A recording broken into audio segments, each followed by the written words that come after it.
students, welcome back to my channel, that is Chemistry with Priya. Students, in our previous video we have studied the Rutherford model of atom and its drawback. हमने Rutherford model of atom और drawback पढ़ा है, ठीक है. हमने आपका line spectra of hydrogen भी पढ़ा है, ठीक है. तो आपका to overcome the drawback of the Rutherford model of atom and to explain the line spectra of hydrogen, जो रदरफोर्ड मॉडल ऑफ एटम का ड्रॉबैक था उसको ओवरकम करने के लिए, उसको करेक्ट करने के लिए और लाइन स्पेक्ट्रा ऑफ हाइड्रोजन को एक्सप्लेन करने के लिए 1913 में एक साइंटिस्ट आए, Niels Bohr.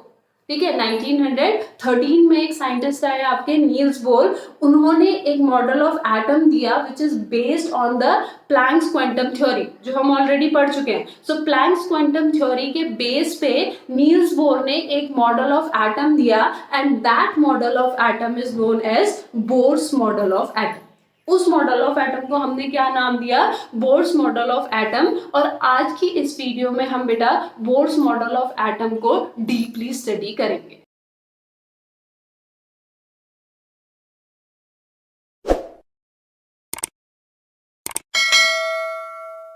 So Bohr's model of atom, first of all इसे दिया किसने? नील्स बोर ने. कब दिया? 1913 में. और इसके जो पॉस्टुलेट्स थे वो किस पे बेस्ड थे? प्लैंक्स क्वांटम थ्योरी पे. तो ये पढ़ने से पहले आपको पता होना चाहिए कि आपका जो रदरफोर्ड मॉडल ऑफ एटम है उसका ड्रॉबैक क्या है, प्लैंक्स क्वांटम थ्योरी क्या है और एमिशन स्पेक्ट्रा ऑफ हाइड्रोजन क्या है. तो ये तीनों चीजें मैं ऑलरेडी पढ़ा चुकी हूँ बेटा. अगर आप लोगों ने नहीं पढ़ा है तो मैं इसका लिंक आपका डिस्क्रिप्शन बॉक्स में आपका पेस्ट कर दूंगी, वहां से आप इसे जरूर पढ़िएगा. ठीक है. तो जो ये बोर्स मॉडल ऑफ एटम था बेटा, इसकी जो मेन पॉस्टुलेट्स थे वो क्या था? जो फर्स्ट पॉस्टुलेट था इसका वो क्या था? That an atom consist of a small heavy positively charged nucleus in the center around which electrons revolve in circular orbit. ठीक है. जो पहला पॉस्टुलेट था वो क्या था कि आपका एक जो एटम है, एक एटम के पास क्या होता है? Small positively charge nucleus, small heavy positively charge nucleus. ठीक है. क्या प्रेजेंट होता है? Small heavy positively charged nucleus in the center around which electron revolves in circular orbit. Centre पे एक small heavy positively charge nucleus present होता है जिसके अराउंड आपके क्या करते हैं? जो इलेक्ट्रॉन्स हैं वो सर्कुलर ऑर्बिट में क्या करते हैं? मूव करते हैं, रिवॉल्व करते हैं. ये इसका पहला पॉस्टुलेट था. ठीक है. सेकेंड पॉस्टुलेट था that out of number of theoretically possible circular orbits. First में हमने क्या कहा कि इलेक्ट्रॉन न्यूक्लियस के अराउंड किस में रोटेट करते हैं? सर्कुलर ऑर्बिट में. सेकेंड पॉस्टुलेट बोर ने क्या कहा? सेकेंड पॉस्टुलेट बोर ने कहा कि एक एटम में न्यूक्लियस के around number of circular orbital possible है, नंबर ऑफ सर्कुलर ऑर्बिट्स. ठीक है. लेकिन हर सर्कुलर ऑर्बिट में इलेक्ट्रॉन रिवॉल्व नहीं करता. ठीक है. बोर ने क्या कहा कि न्यूक्लियस के अराउंड क्या होंगे? थ्योरेटिकली बहुत सारे सर्कुलर ऑर्बिट्स होंगे लेकिन हर सर्कुलर ऑर्बिट में इलेक्ट्रॉन रिवॉल्व नहीं करेगा, इलेक्ट्रॉन मूव नहीं करेगा. ठीक है. तो सेकेंड पॉस्टुलेट क्या था? Out of number of theoretically possible circular orbits electron revolve in some fixed energy circular orbits which are known as energy states, stationary states और एनर्जी लेवल्स. ठीक है. जिन्हें क्या कहा गया? जिन्हें कहा गया एनर्जी लेवल्स और स्टेशनरी स्टेट. तो जो ये आपका न्यूक्लियस है, न्यूक्लियस के चारों तरफ क्या है बेटा? बहुत सारे सर्कुलर ऑर्बिट्स हमारे प्रेजेंट है, लेकिन उन सर्कुलर ऑर्बिट्स में से इलेक्ट्रॉन सिर्फ कुछ पर्टिकुलर सर्कुलर ऑर्बिट्स में ही रोटेट करेंगे जिनकी एनर्जी आपकी क्या होगी? एक certain fixed value of energy होगी. और उन सर्कुलर ऑर्बिट्स को क्या कहा जाएगा? एनर्जी लेवल्स या फिर स्टेशनरी स्टेट.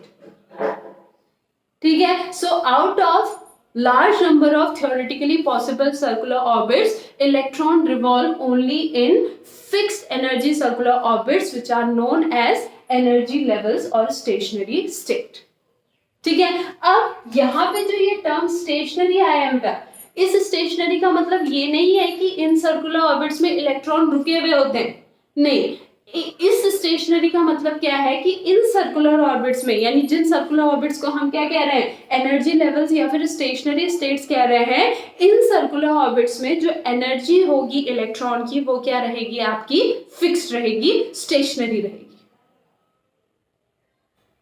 इतना क्लियर हुआ? ठीक है, तो first point Bohr's model of atom के अकॉर्डिंग क्या था, that an atom consist of a small heavy positively charge nucleus in the centre around which electrons revolve in circular orbits, circular orbits में rotate करते हैं। Second point क्या था, that out of number of theoretically possible circular orbits electron present in only some orbits which have fixed amount of energy and those orbits are known as energy levels और stationery states. उन्हें क्या कहते हैं, energy levels या फिर stationery states कहते हैं। इन energy levels या फिर स्टेशनरी स्टेट्स को नंबर दिए जाते हैं बेटा 1 2 3 4, यानी पहला एनर्जी लेवल, दूसरा एनर्जी लेवल, तीसरा एनर्जी लेवल, चौथा एनर्जी लेवल, पांचवा energy level and so on. ठीक है, और इनको रिप्रेजेंट किया जाता है के एल एम एन इन शेल्स, ये ऑर्बिट्स के एल एम एन। ठीक है, मतलब n इक्वल्स टू, अगर n 1 होगा यानी 1 आपका सर्कुलर ऑर्बिट है तो उसका क्या नाम होगा k, सेकंड सर्कुलर ऑर्बिट है तो उसका नाम क्या होगा l, थर्ड सर्कुलर ऑर्बिट है तो उसका नाम क्या होगा m, फोर्थ सर्कुलर ऑर्बिट है तो उसका नाम क्या होगा n।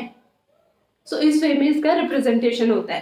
ठीक है, जैसे यहाँ पे ये आपका मान लो न्यूक्लियस है तो ये वाला क्या हो जाएगा k, नेक्स्ट वाला क्या हो जाएगा l, उसके नेक्स्ट वाला क्या हो जाएगा आपका m एंड सो। क्लियर? इतना क्लियर हुआ? ठीक है, ओके। नेक्स्ट उसके बाद यहाँ पे कुछ फॉर्मूले आएंगे बेटा, एंड ये फॉर्मूले आपके काफी इंपॉर्टेंट है न्यूमेरिकल पॉइंट ऑफ व्यू से। ठीक है, पहला फॉर्मूला जो इसी पॉइंट के अंदर आएगा वो क्या आएगा, the energy of different orbits. ठीक है, ये जो डिफरेंट ऑर्बिट्स है, the energy of different orbits, energy of different orbits in hydrogen atom. Hydrogen atom की बात करें, हाइड्रोजन एटम की बात करें, so energy of different orbits is given by En is equals to minus 2 pi square m e की power 4 upon n square into h square. ठीक है, hydrogen आपका जो एटम है, हाइड्रोजन एटम में जो आपके डिफरेंट सर्कुलर ऑर्बिट्स होंगे, उन ऑर्बिट्स की एनर्जी फाइंड आउट करने के लिए जो फॉर्मूला आप लोग यूज करोगे वो होगा En is equals to minus 2 pi square m, where m is the mass of the electron, e की पावर 4 मतलब e is the charge on the electron, h क्या हो जाएगा यहाँ पे आपका प्लैंक्स कांस्टेंट। ठीक है, इनकी वैल्यू पुट करेंगे और इनकी वैल्यू पुट करने के बाद यहाँ पे जो वैल्यू हमारी आती है बेटा वो आती है -2.18 into 10 to the power 19 upon n square. ये सारी वैल्यू पुट करेंगे, यानी पाई की वैल्यू पुट करेंगे, mass of the electron, charge on the electron, Planck's quantum, इसके बेसिस पे ये जो हमारी En की वैल्यू आएगी -2.18 into 10 to the power -19 upon n square joule per atom. ये आपको याद होना चाहिए बेटा। ठीक है, -19 upon n square joule per atom. ठीक है, अब यहीं पे एक और वैल्यू हो जाएगी -13.6 upon n square electron volt पर एटम। मतलब अगर आपको एनर्जी, किसी भी आपका ऑर्बिट की एनर्जी अगर आपको जूल पर एटम में निकालनी है तो आप इस फॉर्मूले को ना रख के किसको रख सकते हैं, डायरेक्ट इस फॉर्मूले को। इसमें सिर्फ आपने n की वैल्यू रखनी है। मान लो आपसे k ऑर्बिट की एनर्जी पूछी है तो आप इसमें n इक्वल्स टू क्या रखोगे, 1 का स्क्वायर 1 हो जाएगा, तो यानी एनर्जी क्या आ जाएगी -2.18 into 10 to the power -19 joule per atom. अगर यहीं पे आपको इलेक्ट्रॉन वोल्ट पर एटम में पूछी है तो आप ये वाला फॉर्मूला अप्लाई कर सकते हैं -13.6 अपॉन n स्क्वायर। ठीक है, और यहीं पे अगर आपको बेटा बाय चांस किलो जूल पर मोल में एनर्जी की वैल्यू पूछी है तो वो आ जाएगी आपकी -1312 upon n square kilo joule पर मोल। तो ये आपको फॉर्मूलेस क्या होने चाहिए बेटा, लर्न होने चाहिए वैल्यूज। ठीक है, सो आपका जो एनर्जी है किसी भी ऑर्बिट की इन हाइड्रोजन एटम, हाइड्रोजन एटम में किसी भी ऑर्बिट की जो एनर्जी होगी उसके लिए जो फॉर्मूला यूज होगा वो होगा -2π² m e⁻⁴/n² joule per atom में एनर्जी निकालनी है तो उसका फॉर्मूला -2.18 × 10⁻19/n²। इलेक्ट्रॉन वोल्ट पर एटम में निकालनी है तो -13.6/n² एंड किलो जूल पर मोल में निकालनी है तो -1312/n²। क्लियर? ठीक है। Now if we talk about hydrogen like particles, अगर हाइड्रोजन लाइक पार्टिकल्स की बात करें, ये तो किसके लिए है, ये है आपका फॉर हाइड्रोजन एटम, ठीक है। लेकिन अगर मैं बात करूं for hydrogen like particles, hydrogen like particles क्या हो गए, He+, ठीक है। हीलियम में कितने इलेक्ट्रॉन होते हैं, 2, He+ में कितने इलेक्ट्रॉन हो जाएंगे, 1, तो हाइड्रोजन लाइक पार्टिकल हो गया। Li2+ कितने इलेक्ट्रॉन है, 1, तो क्या हो गया, हाइड्रोजन लाइक पार्टिकल। तो हाइड्रोजन लाइक पार्टिकल के लिए जो En का फॉर्मूला हो जाएगा बेटा, वो हो जाएगा -2π² m e⁻⁴/n²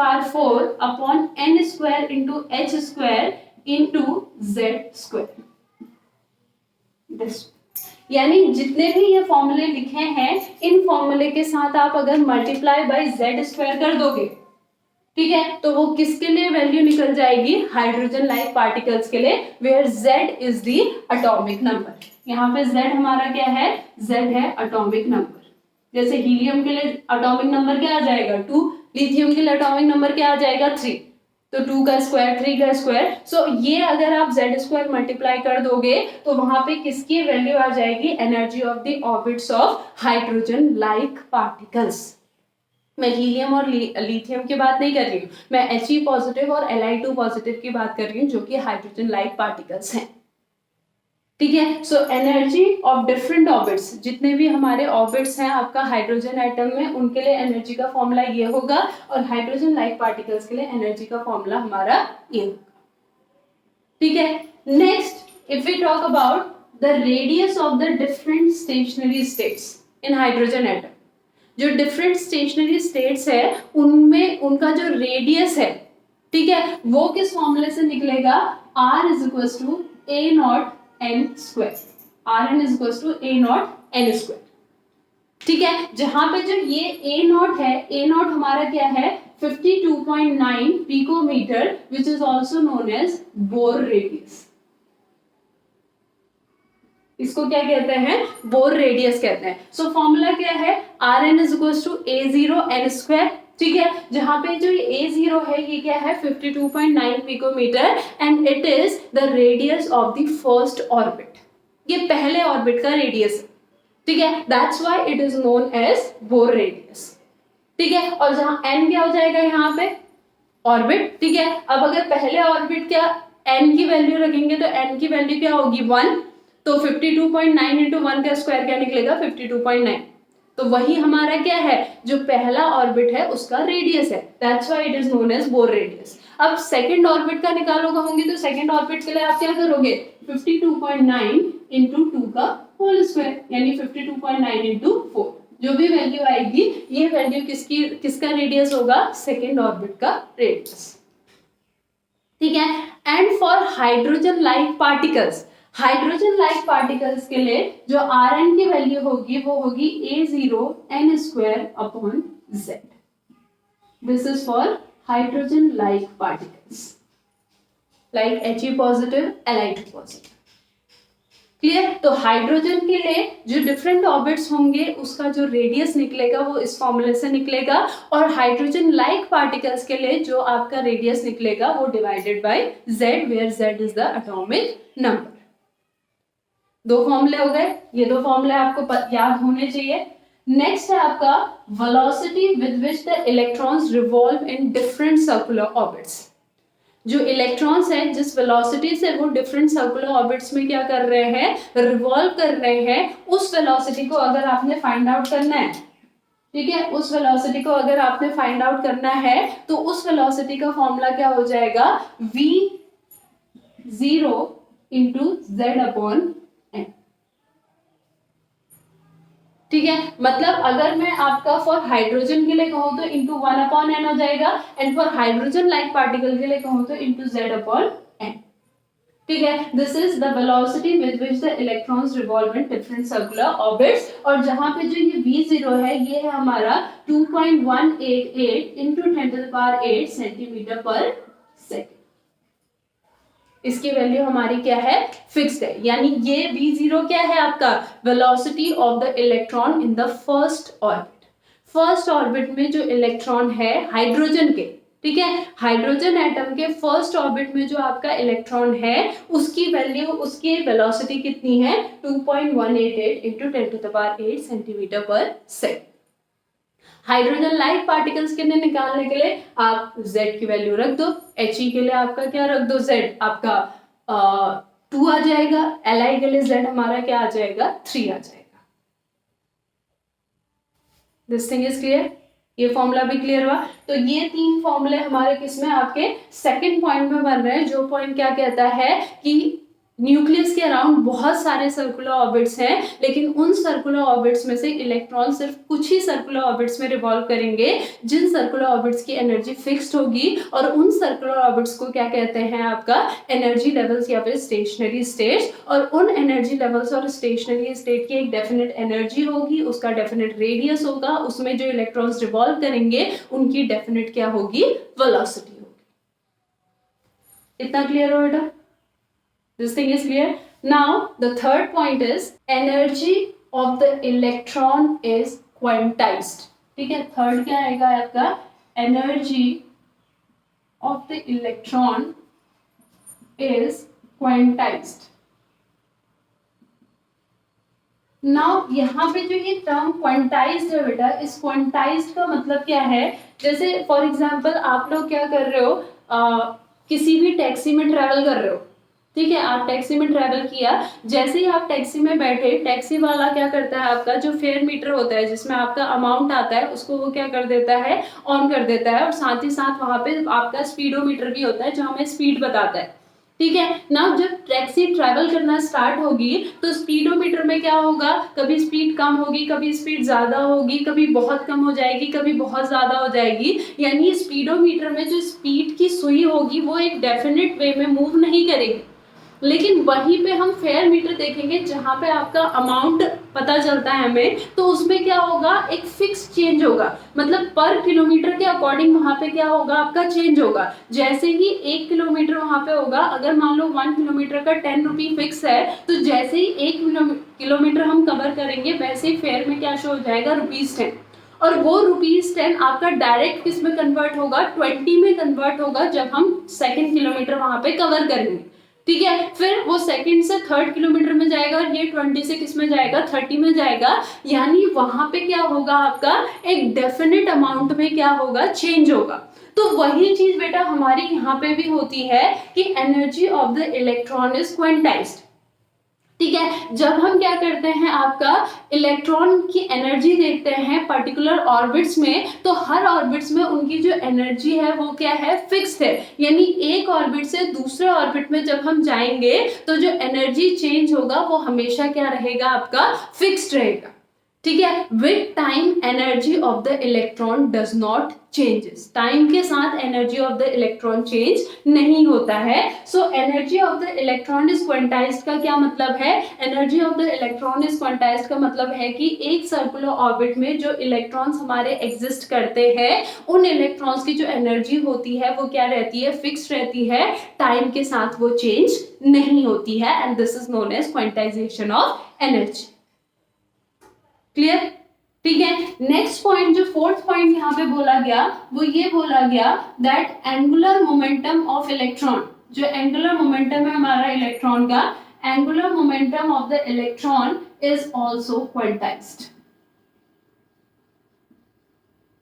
इसके जो डिटेल में बेटा आपका नोट होगा वो मैं डिस्क्रिप्शन में आपको दे दूंगी, वहां से आप इसे नोट कर लीजिएगा। ठीक है, angular momentum of the electron is also quantized. अब जो एंगुलर मोमेंटम है बेटा उसका जो फॉर्मूला है यहाँ पे वो है आपका बेटा mvr, this is angular momentum, is equals to nh/2π। ठीक है, where n is the number of the circular orbit, 1 2 3 4 5 6 7 8, h is the Planck's constant and pi is pi। ठीक है, यानी जब मेरा k शेल होगा तो एंगुलर मोमेंटम की वैल्यू आएगी h/2π। एल शेल होगा तो एंगुलर मोमेंटम की वैल्यू आएगी 2h/2 पाई। एम ऑर्बिट होगा तो उसकी वैल्यू आएगी 3h/2 पाई एंड सो। ठीक है, it means the value of angular momentum of a circular orbit is also a fixed value and it doesn't change with the time. यानी जो angular momentum की value है एक particular orbit की, एक particular electron की, वो भी एक फिक्स्ड वैल्यू है जो कि टाइम के साथ चेंज नहीं होगी। That's why the angular momentum of the electron is also quantized. Clear? Fourth point clear हुआ। नाउ फिफ्थ पॉइंट यहाँ पे क्या हुआ, फिफ्थ पॉइंट क्या कहता है बेटा, हमने कहा कि आपका जो इलेक्ट्रॉन है वो एक पर्टिकुलर सर्कुलर ऑर्बिट में क्या करता है, न्यूक्लियस के अराउंड क्या करता है, रिवॉल्व करता है। उस सर्कुलर ऑर्बिट में जो उसकी एनर्जी होती है वो क्या रहती है, फिक्स्ड होती है, यानी वो टाइम के साथ ना ही घटती है ना ही बढ़ती है। तो ये जो सर्कुलर ऑर्बिट है इलेक्ट्रॉन का, ठीक है, that circular orbit is known as ground state of that electron. ठीक है, यानी वो सर्कुलर ऑर्बिट इलेक्ट्रॉन का जिस सर्कुलर ऑर्बिट में उसकी एनर्जी टाइम के साथ ना चेंज होती है ना बढ़ती है, जितनी एनर्जी है वो उतनी ही रहती है, that circular orbit of that particular electron is known as ground state of that electron. उस इलेक्ट्रॉन के लिए वो वाला सर्कुलर ऑर्बिट उसका क्या हो जाएगा, ground state. So what is the ground state of an electron? Ground state of an electron is that circular orbit in which the energy of electron does not changes with the time. वो circular orbit जिस circular orbit पे आपका क्या होता है, जो energy होती है इलेक्ट्रॉन की वो टाइम के साथ चेंज नहीं होती, उस सर्कुलर ऑर्बिट को, उस इलेक्ट्रॉन का क्या कहते हैं, ग्राउंड स्टेट।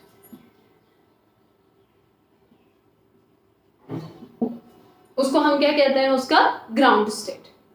ठीक है, ओके। नाउ नेक्स्ट, अगर मान लो सपोज मैंने क्या किया, एक एटम को क्या दी, हीट दी, एक एटम को एनर्जी दी। ठीक है, अब एनर्जी दी तो ऑब्वियस सी बात है भाई उसके जो इलेक्ट्रॉन्स होंगे वो एनर्जी को क्या करेंगे, एक्सेप्ट करेंगे। ठीक है, एनर्जी को क्या किया, एक्सेप्ट किया। क्लियर? मान लो आप लोग अभी 11th क्लास में हो। ठीक है, आप लोग अभी 11th क्लास में हो, मानो कि आप लोग 11th क्लास में ही हो, आप लोगों से बाय चांस 12th का एक क्वेश्चन पूछ लिया। ठीक है, और आपको वो क्वेश्चन आ गया। ठीक है, आपको वो क्वेश्चन आ गया।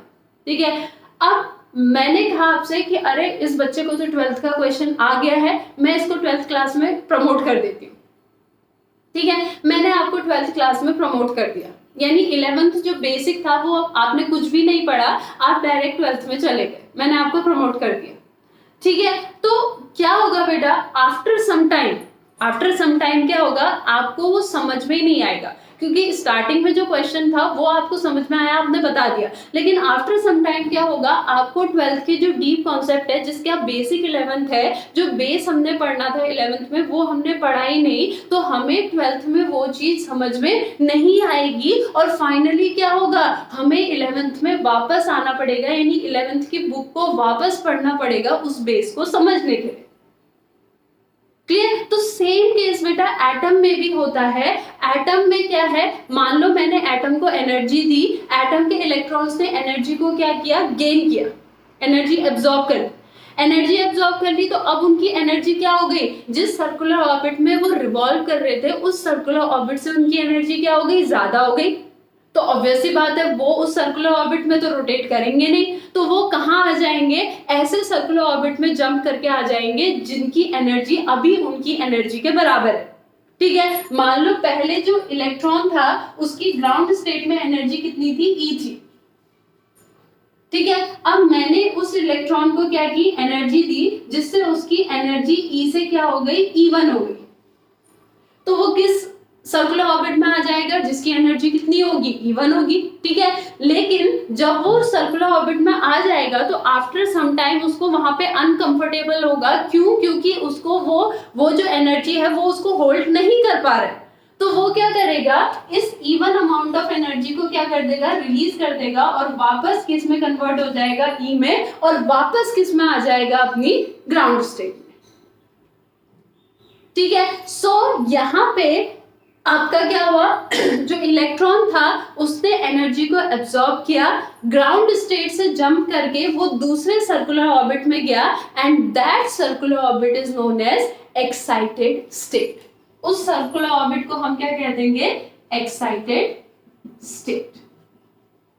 लेकिन वहां वो क्या होगा, आपका अनकंफर्टेबल हो जाएगा, तो जितनी एनर्जी उसने एब्जॉर्ब की थी वो उतनी एनर्जी को एमिट करेगा और वापस से अपनी जगह में आ जाएगा, दैट इज ग्राउंड स्टेट। और यहाँ पे हमें पता चल जाएगा कि उसने कितनी एनर्जी एब्जॉर्ब की थी। ठीक है, वो कैसे पता चलेगा, delta is equal to E2 minus E1, where E2 is the energy of the excited state and E1 is the energy of the ground state. ठीक है, तो ग्राउंड स्टेट क्या होगा, वो सर्कुलर ऑर्बिट जहां पे किसी भी इलेक्ट्रॉन की जो एनर्जी है विद टाइम चेंज नहीं होगी। और एक्साइटेड स्टेट क्या होगा, अगर एक्सटर्नल एनर्जी कोई इलेक्ट्रॉन को देता है या बाहर से कोई इलेक्ट्रॉन से एनर्जी लेता है, तो उस समय जो उसकी एनर्जी में चेंज होगा उसकी वजह से जो जंपिंग होगी इलेक्ट्रॉन की जिस ऑर्बिट में, that orbit is known as excited state. Clear, और इसी की वैल्यू हमें किससे पता चलती है, delta is equal to E2 minus E1। और यहां जो ये डेल्टा E होगा बेटा, इसकी वैल्यू भी क्या होगी, हमारी फिक्स्ड होगी। ठीक है, ये किस पे डिपेंड करेगा, ग्राउंड स्टेट और एक्साइटेड स्टेट। यानी कि ग्राउंड स्टेट और एक्साइटेड स्टेट अगर सेम है, हर बार इलेक्ट्रॉन एक ही ग्राउंड स्टेट से जा रहा है और एक ही एक्साइटेड स्टेट पे जा रहा है, तो हर बार जो एनर्जी चेंज आएगा वो क्या रहेगा, आपका फिक्स्ड रहेगा। ठीक है, यानी एनर्जी जो एब्जॉर्ब होगी या एनर्जी जो रिलीज होगी वो क्या होगी, आपकी फिक्स नंबर में होगी। And that Planck's quantum theory याद करो, प्लैंक्स क्वांटम थ्योरी में क्या कहा था, एनर्जी रिलीज जो होती है वो डिसकंटिन्यूअसली होती है and in the form of small packets of energy called quanta. ठीक है, और इसी को हम क्या कहेंगे, क्वांटा। जो एनर्जी यहाँ पे एब्जॉर्ब करेगा इलेक्ट्रॉन एक्साइटेड स्टेट में जाने के लिए, या जो एनर्जी वो रिलीज करेगा एक्साइटेड स्टेट से वापस आपका ग्राउंड स्टेट में आने के लिए, वो स्मॉल पैकेट्स ऑफ एनर्जीज होंगी। और उन स्मॉल पैकेट्स ऑफ एनर्जी को हम क्या कहेंगे, आपका क्वांटा। और ये डिसकंटिन्यूअसली होगी। हो सकता है एक बार आपका क्या हुआ, इलेक्ट्रॉन यहां से जंप करके यहां गया, दूसरी बार इलेक्ट्रॉन यहां से जंप करके यहां गया, तो एक बार जो पैकेट होगा उसमें एनर्जी होगी इतनी, और दूसरी बार जो पैकेट एनर्जी का रिलीज होगा उसमें एनर्जी होगी इतनी। क्लियर, लेकिन दोनों को हम क्या कहेंगे, क्वांटा। दोनों क्या होगा, आपका फोटो। इतना क्लियर हो बेटा, this thing is clear. So these are the postulates of Bohr's model of atom. ठीक है, तो ये सारे पोस्टुलेट्स आई होप आपको समझ में आए हो बेटा। अगर इनमें कहीं पे भी कोई डाउट है तो आप कमेंट सेक्शन में मुझे बताइएगा, मैं उसे दोबारा किसी और वे में एक्सप्लेन करने की कोशिश करूंगी आपको। सो कैसा लगा आपको मेरा एक्सप्लेनेशन, ये भी मुझे ज़रूर बताइएगा बेटा, मुझे अच्छा लगेगा। और कहीं अगर इम्प्रूवमेंट की रिक्वायरमेंट होगी तो मुझे पता भी चलेगा कि मुझे इम्प्रूवमेंट की रिक्वायरमेंट है। So that's all for today. I'll meet you in my next video. Thank you so much.